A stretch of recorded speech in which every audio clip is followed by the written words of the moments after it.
Gyan Sudha success साथी channel में आपका एक बार फिर से स्वागत है। आइए आज हम करते हैं नेट जेआरएफ केमिस्ट्री के ऑर्गेनिक स्पेक्ट्रो से संबंधित कुछ एमसीक्यूज। जो पहला एमसीक्यू हमारे स्क्रीन पे है उसमें हमें पिरिडीन दिया गया है और इन चारों कॉम्बिनेशंस में से हमें कौन से C2, C3 और C4 के लिए मोस्ट प्रोबेबल या पॉसिबल वैल्यूज़ होंगे, डेल वैल्यूज़ केमिकल शिफ्ट के, वो हमें ढूंढ निकालना है। इससे पहले कि हम इस आंसर को करें, याद कर लेते हैं अधिक डी शील्डिंग, अगर विपरिरक्षण अधिक होता है तो डेल्टा की वैल्यूज़ भी ज़्यादा होंगी, डेल्टा यानी केमिकल शिफ्ट की वैल्यूज़ भी ज़्यादा होंगी।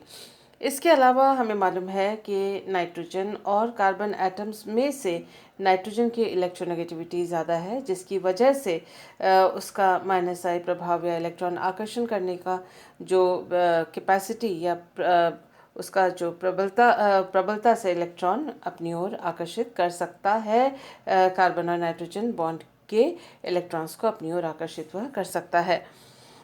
इसके साथ ही हमें मालूम है कि जो इंडक्टिव इफेक्ट होता है वो C2 के ऊपर अधिक होगा, न कि C3 और C4, जो कि उससे ये दोनों एटम्स दूर हैं और इसके साथ ही एक सीध पर भी नहीं है।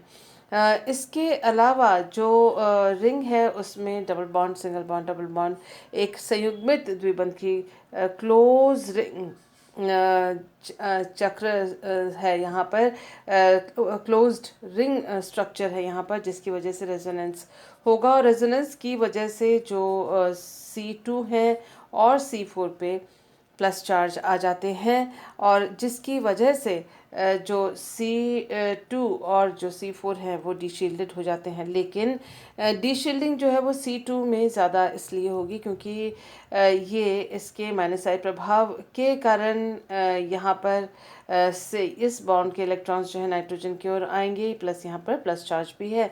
यहाँ पर रेजोनेंस की वजह से प्लस चार्ज आएगा, माइनस वाई यहाँ पर उतना प्रबल नहीं है।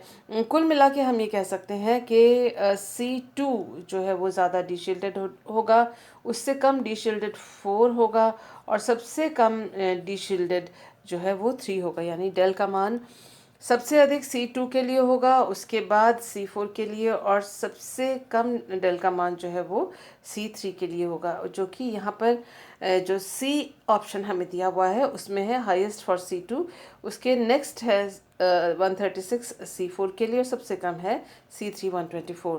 So this is the correct answer.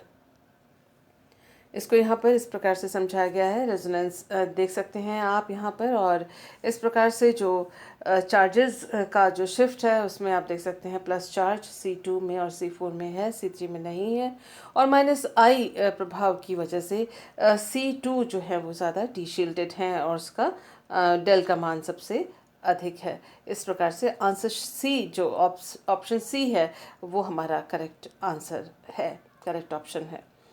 Next question को करते हैं। यहाँ पर 31P जो NMR के बारे में पूछा गया है, हाइड्रोजन से वो डीकपल्ड है, यानी यहाँ पर हमें फॉस्फोरस जितने हैं उतने ही यहाँ पर सिग्नल प्राप्त होंगे। इस मॉलिक्यूल को अगर हम देखें तो हमें ये जो ग्रुप्स हैं वो ग्रुप आप देख सकते हैं कि ये, हाँ, ये उभर के आ रहा है, ये बिलो द प्लेन है, ये ऑन द प्लेन है, और हम ये देख सकते हैं कि ये जो PPH2 यहाँ जो फॉस्फोरस है उसकी तरफ ये है CO, और इसके अलावा ये अगर आप फ्लैट इसको करते हैं तो फिर यहाँ पर CO इसके पास है, ये वाला CO इसके, ये जो दोनों CO हैं तल, एक तल के नीचे और एक तल से ऊपर है, और आप देख सकते हैं ये जो बॉन्ड है वो तल पर है और इसका CO इस फॉस्फोरस की तरफ है, इसका pH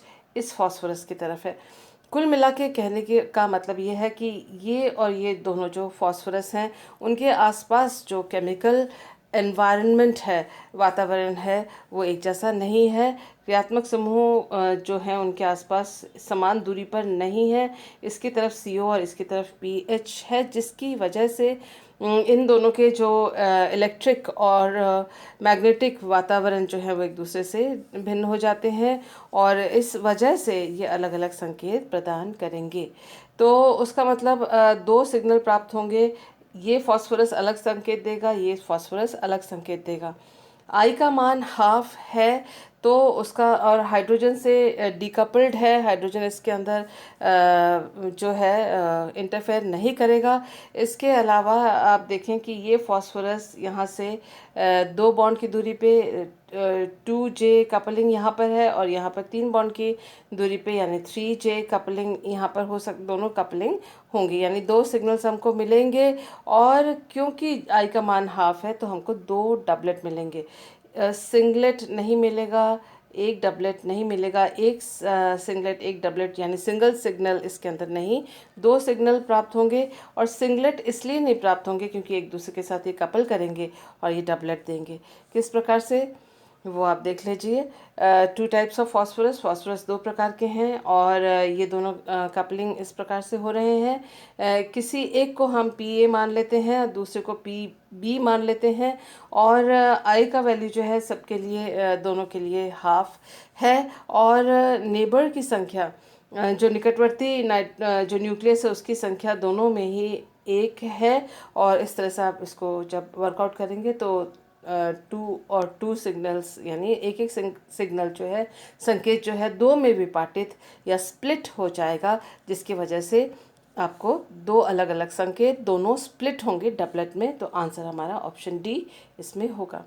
नेक्स्ट क्वेश्चन को करने से पहले याद कर लेते हैं कि जो कार्बोनिल फंक्शनल ग्रुप है एक्सक्यूज़ मी ग्रुप है, उनके अलग अलग जो आईआर में अलग अलग एब्जॉर्प्शंस या संकेत किस पोजीशन पे आते हैं। ये सारे वैल्यूज़ यहाँ पर दिए हुए हैं एल्डिहाइड कीटोन और एस्टर के। ध्यान देने वाली बात यह है कि एस्टर में देखिए 20 से ऊपर के सारे सिग्नल हैं। यहाँ जो कीटोन के लिए अगर एरोमेटिक कीटोन है, याद रखिए कि 1690 सेंटीमीटर इन्वर्स में है। और अगर यहाँ पर एल्डिहाइड है उसका CO स्ट्रेचिंग जो है एरोमेटिक में 1700 पे है। इसके अलावा ईथर्स में CO जो स्ट्रेचिंग है वो एरोमेटिक कंपाउंड के लिए 1040 से लेके 1250 के बीच में एक सिग्नल संकेत IR स्पेक्ट्रम में आता है। तो इन सभी बातों को हम ध्यान में रखते हैं। इसके अलावा NMR स्पेक्ट्रम में देखिए कहा जाता है डबलेट ऑफ डबलेट या ट्रिपलेट ऑफ डबलेट या doublet of doublet, triplet of doublet, इस तरह तरह से कहा जाते हैं। सिग्नल्स को कहा जाता है। ये हमने एग्जांपल यहाँ पर दिखाया है डबलेट ऑफ ट्रिपलेट, यानी कोई संकेत पहले 2 में विपाटित हो तो पहला डबलेट, उसके बाद ऑफ ट्रिपलेट, वो एक एक संकेत आगे अगर 3 में विपाटित हो जाता है तो उसको कहा जाएगा डबलेट ऑफ ट्रिपलेट। तो इस तरह से इन संकेतों को कहा जाता है। जब ये तो हमने आपको इसलिए दिखाया ताकि आपको नेमिंग इसकी पता पड़े। जो पहली स्प्लिटिंग है पहला नाम लिखा जाएगा, जो सेकंड स्प्लिटिंग है उसको सेकंड लिखा जाएगा। यहाँ पहली स्प्लिटिंग वो होगी जिसके J का मान ज़्यादा होगा, जिसका J का मान कम होगा वो स्प्लिटिंग जो है वो बाद में होगी। तो ये ट्री डायग्राम है स्प्लिटिंग का, जिससे हम डबलेट ऑफ डबलेट या doublet of triplet, triplet of doublet इत्यादि हम निकाल सकते हैं। तो अब आप देखिए कि अगर एरोमेटिक कंपाउंड जो है वो पैरा सब्स्टिट्यूटेड है, यानी पैरा पे 2 सब्स्टिट्यूएंट्स हैं, ऐसे में हमको डबलेट ऑफ डबलेट संकेत प्राप्त होते हैं। कैसे पहचान करें? उनके J का मान एक समान होता है। तो इन सभी बातों को अपने ध्यान में रखते हुए आइए देखते हैं अपना next question. The structure of the compound which displays the following spectral data. ये स्पेक्ट्रल डेटा दिए हुए हैं हमारे पास। IR का दिया हुआ है, 1H NMR, 13C NMR का दिया हुआ है हमारे पास, और हमसे पूछा है कि इन चारों ऑप्शंस में से कौन सा हमारा करेक्ट कंपाउंड होगा।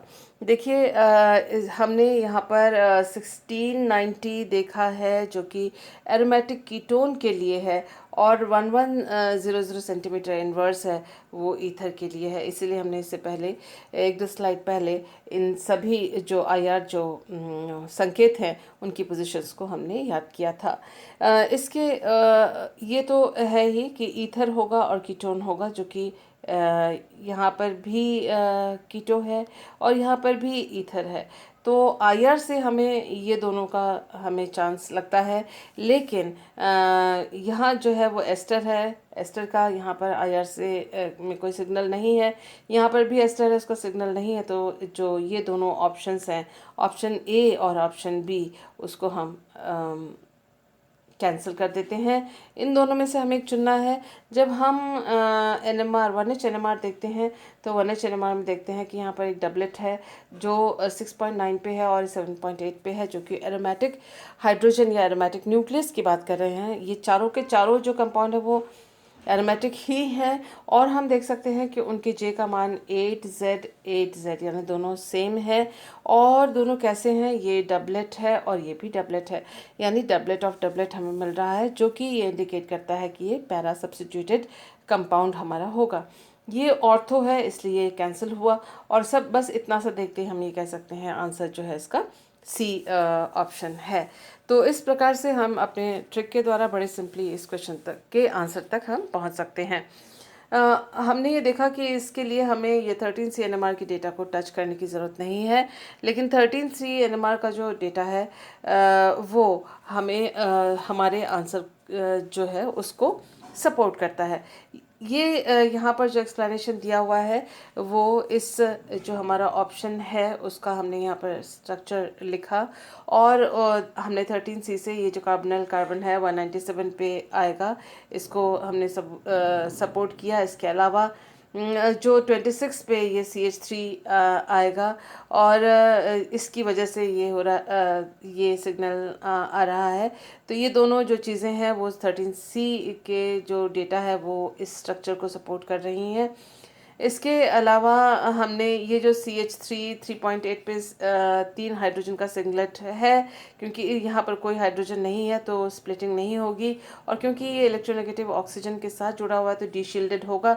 3.8 पे CH3 का सिग्नल आ रहा है। इसके अलावा जो है पैरा जो हाइड्रोजन्स हैं उसके लिए ये डबलेट ऑफ डबलेट आ रहे हैं। ये दोनों हाइड्रोजन्स, ये जो 4 हाइड्रोजन्स हैं वो डबलेट ऑफ डबलेट दे रहे हैं, और बाकी जो है हमने यहाँ पर आपको IR के जो वैल्यूज़ हैं उसको यहाँ पर इंडिकेट किया है। तो ये हमने अपने आंसर को सपोर्ट किया। नेक्स्ट क्वेश्चन को करने से पहले याद कर लेते हैं कि IR स्पेक्ट्रम में यदि हाइड्रोजन बॉन्डिंग हो रही है, देखिए यहाँ पर दो कंपाउंड दो तरह की सिचुएशन दी हुई है। एक सिचुएशन में हाइड्रोजन बॉन्डिंग हो रही है और दूसरे सिचुएशन में हाइड्रोजन बॉन्डिंग नहीं हो रही है। कंसनट्रेटेड सॉल्यूशन में मॉलिक्यूल्स जो हैं आसपास अपने पास होंगे, जिससे कि वो हाइड्रोजन बॉन्ड एक दूसरे के साथ मॉलिक्यूल्स आपस में बना सकते हैं, जैसे कि यहाँ पर हमने अल्कोहल को देखा है। यदि डाइल्यूट सॉल्यूशन है, मॉलिक्यूल्स एक दूसरे से काफ़ी दूर होते हैं, जिससे कि वो आपस में हाइड्रोजन बॉन्ड नहीं बना सकते हैं। यहाँ जिस हाइड्रोजन बॉन्ड की बात हम कर रहे हैं वो इंटरमॉलिक्यूलर हाइड्रोजन बॉन्डिंग, यानी दो अलग अलग मॉलिक्यूल्स के बीच में जो हाइड्रोजन बॉन्डिंग होती है वो तभी हो सकती है एक्सक्यूज़ मी, जब जो सॉल्यूशन है वो कंसनट्रेटेड हो और मॉलिक्यूल्स एक दूसरे के पास हो। अब यहाँ जब हम OH स्ट्रेचिंग की बात कर रहे हैं तो OH स्ट्रेचिंग में जब कंसनट्रेटेड सॉल्यूशन हो और हाइड्रोजन बॉन्ड हो रहा हो, ऐसे में ये जो OH बॉन्ड है वो खिंचा हुआ रहता है, क्योंकि वह हाइड्रोजन बॉन्ड में यूज़ हो रहा होता है। इसीलिए इसके स्ट्रेचिंग के लिए कम ऊर्जा की या कम फ्रीक्वेंसी की ज़रूरत होती है। यदि ऐसा OH बॉन्ड है जो हाइड्रोजन बॉन्डेड नहीं है, यानी डाइल्यूट यानी तनु विलयन में है, ऐसे में क्योंकि ये किसी और हाइड्रोजन बॉन्ड के द्वारा खिंचा हुआ नहीं है, इसलिए इसके स्ट्रेचिंग के लिए, इसके तनन के लिए अधिक ऊर्जा की ज़रूरत होती है, और फ्रीक्वेंसी का मान भी इसमें हाई होता है। तो हमें उसका मतलब हम ये मान सकते हैं कि डाइल्यूट सॉल्यूशन में जो OH स्ट्रेचिंग का वैल्यू जो होगा वो हाई होगा, और कंसनट्रेटेड सॉल्यूशन में OH स्ट्रेचिंग का मान कम होगा, जो कि यहाँ पर एक्सप्लेन किया हुआ है। अगर आप नोट्स बना रहे हैं तो इसको पॉज करते हुए नोट्स को बनाइएगा। इस बात को ध्यान में रखते हैं। और एक और चीज़ आप देख सकते हैं, देखिए फ्री OH स्ट्रेचिंग, जहाँ फ्री OH है यानी हाइड्रोजन बॉन्डेड नहीं है, इसकी वैल्यू देखिए 3670 है। और जैसे ही उसका ये गैस फेज़ है, और गैस फेज़ में मॉलिक्यूल्स एक दूसरे से काफ़ी दूर रहते हैं। हमने यहाँ पर 1-हेक्सेनॉल का एग्जाम्पल लिया हुआ है। जैसे ही डाइल्यूट सॉल्यूशन हमने लिया तो देखिए आप, ये जो है वो पतला हो गया, और साथ ही उसकी वैल्यू जो है 3638 है। आप पहले देखिए वैल्यू कितनी थी, 3670, यानी वैल्यू इसकी घट गई है, क्योंकि कम ऊर्जा की ज़रूरत है OH बॉन्ड को स्ट्रेच करने के लिए, क्योंकि वो हाइड्रोजन बॉन्ड में इन्वॉल्व हो गया। इसके साथ ही हाइड्रोजन बॉन्ड के लिए एक और जो ब्रॉड बैंड जो है वो उत्पन्न होता है। अगर हमने लिक्विड को ज़्यादा कंसंट्रेट कर दिया, मॉलिक्यूल्स पास पास आ गए, ऐसे में जो ये स्ट्रॉन्ग बैंड यहाँ थी, जो यहाँ थोड़ी सी घट गई है, वो एकदम विलुप्त या गायब हो जाती है, और एक ब्रॉड बैंड आ जाता है। इसके अलावा आप देख सकते हैं कि ये जो OH स्ट्रेचिंग है, हाइड्रोजन, बहुत सारे हाइड्रोजन बॉन्डिंग्स बनते हैं ऐसी स्थिति में, उसका जो वैल्यू है 3324, यानी काफ़ी घट गया है 3670 से। तो इस बात को हम ध्यान में रखते हैं। हमें ये पूछा गया है कि IR स्पेक्ट्रम में अगर एक कंपाउंड रिकॉर्डेड नीट, उसका स्ट्रॉन्ग ब्रॉड बैंड यहाँ तक नीट, यानी उसमें कोई सॉल्वेंट नहीं डाला है, तो उसका 3300 सेंटीमीटर इन्वर्स में आता है। और जब उसका डाइल्यूशन कर देते हैं, डाइल्यूट यानी तनु विलयन कर देते हैं, तो उसकी जो वैल्यू होती है वो 3600 सेंटीमीटर इन्वर्स में वह बैंड जो है खिसक जाती है।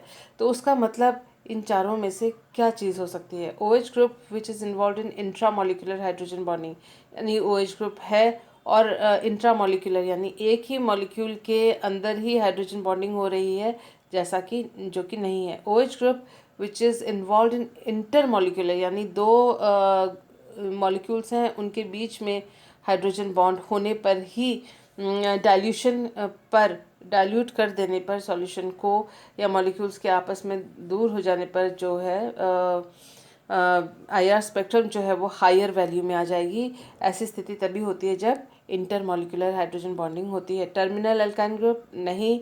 OH group present in severely sterically hindered environment नहीं, यानी टर्मिनल अल्काइन ग्रुप यानी जो कोई मॉलिक्यूल होगा उसके एक सिरे में अल्काइन ग्रुप हो, ऐसी बात नहीं है इसमें। और OH ग्रुप जो है वो OH ग्रुप त्रिविम बाधित हो, ऐसा भी इसमें नहीं है, क्योंकि त्रिविम बाधित होगा तो वो हाइड्रोजन बॉन्ड तो किसी भी स्थिति में नहीं बना सकता, चाहे वो डाइल्यूट हो चाहे वो कंसंट्रेटेड हो। तो इसमें जो हमारा करेक्ट आंसर है that is OH group is involve in intermolecular hydrogen bonding, जैसा कि हमने इससे पहले इसका एक्सप्लेनेशन भी देख लिया था।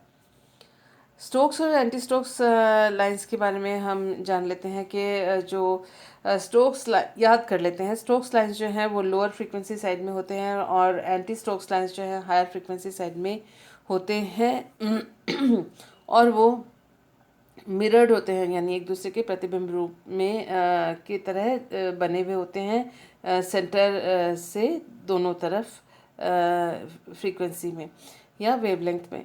तो स्टोक्स लाइंस जो हैं वो आर मोर इंटेंस, उनका इंटेंसिटी अधिक होती है, तीव्रता अधिक होती है, क्योंकि स्टोक्स लाइंस जो हैं वो वाइब्रेशनल ग्राउंड स्टेट से ताल्लुक़ रखते हैं। ये देखिए कि जो स्टोक्स लाइंस हैं, उनके बीच की जो दूरी है वो 2b आपस में एक दूसरे के बीच में माइक्रोवेव में होती है। तो माइक्रोवेव पूछा गया है, in pure rotational microwave spectrum of XY एक हेट्रोन्यूक्लियर मॉलिक्यूल है, और रोटेशनल माइक्रोवेव स्पेक्ट्रम पूछा गया है, बताया गया है इसमें। और एडजेसेंट लाइन यानी निकटवर्ती लाइंस जो है उनके बीच में सेपरेशन यानी दूरी जो है वो 4 सेंटीमीटर इनवर्स है। और यदि इस मॉलिक्यूल को हमने 30,000 सेंटीमीटर इनवर्स के साथ इसको का इरेडिएशन किया, आपतित किरण की वैल्यू ये सेंटीमीटर इनवर्स में ये है। The first Stoke lines, the Stokes lines जो पहला वाला है वो किस में आएगा? तो इसके दोनों तरफ स्टोक्स और एंटी स्टोक्स बनेंगे। तो देखिए separation between two Stokes lines, दो स्टोक्स लाइंस के बीच में माइक्रोवेव रोटेशनल स्पेक्ट्रम में जो डिफरेंस या सेपरेशन होता है वो 2b होता है। 2b यहाँ पर 4 है, तो यहाँ पर b का वैल्यू जो होगा वो 2 है। इंसिडेंट रेडिएशन जो है वो ये वैल्यू हमें यहाँ पर दी हुई है। फर्स्ट स्टोक्स लाइंस जो है वो 6b के डिफरेंस पे आता है। b की वैल्यू यहाँ पर 2 है। 6 इंटू बी दैट इज़ 12, इसमें से 12 माइनस किया तो ये हमारा आंसर आता है। This is the option A is the correct answer. तो इस तरह से हम आंसर तक आसानी से पहुंच जाते हैं। The compound which shows even mass spectrum at EI mass spectrum at M by Z 121, 105, 77 and 44 is।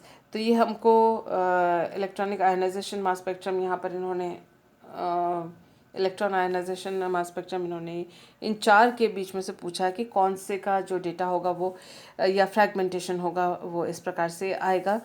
देखिए अगर इन सभी को अगर आप करते हैं तो आप पाएंगे कि 77 जो है वो एरोमेटिक न्यूक्लियस के लिए आता है। इसके अलावा जो यहाँ पर 121 है वो मास हमें कैलकुलेट करना पड़ता है। तो हम देख सकते हैं कि 1, 2, 3 और यहाँ इनके जो मास है वो 121 किस में आते हैं। दूसरी बात जो हमें ये देखना पड़ेगा वो ये कि ये जो डॉटेड लाइंस हैं यहाँ से ये डॉटेड लाइंस क्वेश्चन में नहीं दिए हुए, मैंने आपको समझाने के लिए दिया हुआ है। तो इनमें ये फ्रैगमेंटेशंस आपको करनी है। देखिए ये जो हिस्सा है 77 का ये इन तीनों में आ रहा है। यहाँ पर 76 आएगा तो उसका मतलब ये नहीं होगा। इसके अलावा 105 का जो वैल्यू आएगा और 44 की जो वैल्यू आएगी वो देख लेते हैं।